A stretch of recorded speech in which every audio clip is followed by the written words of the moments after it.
তোমরা কি শুরু করছো? 2 দিন পর পর একই কাহিনী একই কাহিনী। আমিও তো মানুষ নাকি? আমি কি করছি বলো? আমার কি কোনো দোষ আছে? সব দোষ তো আমার শাশুড়ি মানে তোমার মা। এখানে তুমি আমার উপরে চিল্লাচ্ছ কেন? হ্যাঁ, এখন তো সব দোষ আম্মার না? আম্মারেও আমি কিছু বলতে পারিনি যে বৌমা কিছু বলে পারে না আপনার, আমারে ফোন দেওয়া লাগে কি জন্য? আম্মারে তো আর এই কথা বলতে পারি না। এসে এখন তোমাকে বলতেছি যে আমাদের ফ্রিজে যে নারকেল নেই সেই কথা আম্মা জানলো কিভাবে? ও এই কথা তাই বলো, যেভাবে চিল্লাচ্ছ তোমাকে মনে হয় রোজায় ধরছে, বুঝছো না? এত চিল্লা পাল্লা করার কি আছে? ফ্রিজে নারকেল নেই আমি কি আম্মুকে সাথে সাথে বলছি?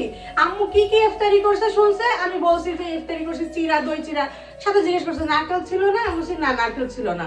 তারপরে আম্মা তোমাকে ফোন দিছে, এখন এই দোষ কি আমার? বললে হয় যে নারকেল লাগবে না, তা বলবা না তুমি?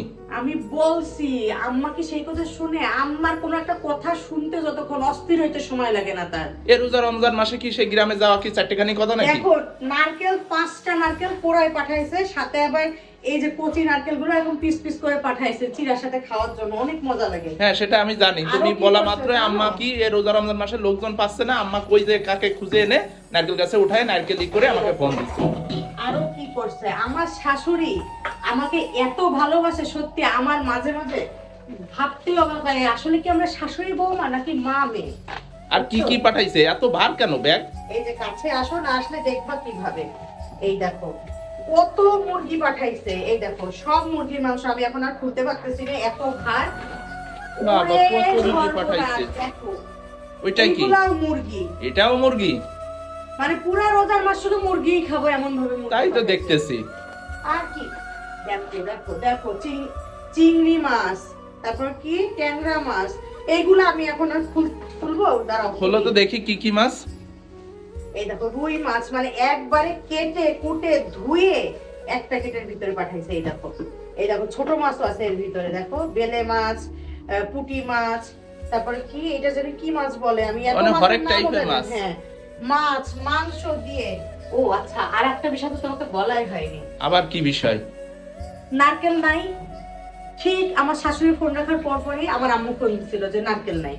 এবার আম্মুকে বলছি যে আম্মু, আমি কিন্তু আমার শাশুড়িকে বলি না নারকেল পাঠানোর কথা, আমার আম্মুকে বলছিলাম যে আম্মু আমার ঘরে নারকেল শেষ হয়ে গেছে। কাকে বলছো? আম্মুকে। কার আম্মু?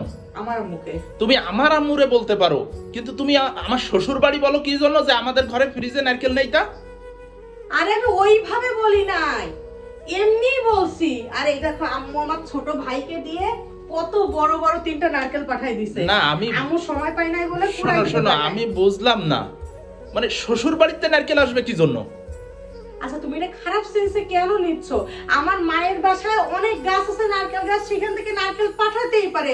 আর এমন না আমার মা পুরো গাছটা আমার ঘরের ভিতরে পাঠাইছে, মাত্র 3টা নারকেল পাঠাইছে। আমাদের ফ্রিজে নারকেল নেই সেটা আমার আম্মা পাঠাইছে মেনে নিলাম, কিন্তু আমার শ্বশুর বাড়ি থেকে নারকেল আসবে কি জন্য? আসতেই পারে, তার মেয়ের প্রতি এটা ভালোবাসা থেকে পাঠাইতেই পারে। তুমি এমন করতেছো কেন? শোনো, এমন ভালোবাসা পাওয়ার জন্য কপাল লাগে, কপাল।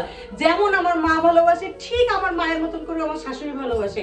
এরকম কয়টা পরিবারে পাওয়া যায় বলতো? কয়টা সংসারে এরকম শাশুড়ি বৌমার মিল দেখা যায় বলতো? বর্তমানে সত্যি কথা বলতে কি যে বৌমা শাশুড়ির আসলে ভালো সম্পর্ক দেখাই যায় না। তাহলে সেইখানে আমার আর আমার শাশুড়ির এত ভালো সম্পর্ক দেখে তোমার তো হিংসা না হয়ে গর্ব হওয়া উচিত, ঠিক আছে? অবশ্যই গর্ব হওয়া উচিত, কিন্তু শুধু শুধু আমার মাঝে পড়ে একটু কষ্ট করতে হয় এই আর কি। ভালো কিছুর জন্য না তুমি একটু কষ্টই করলা।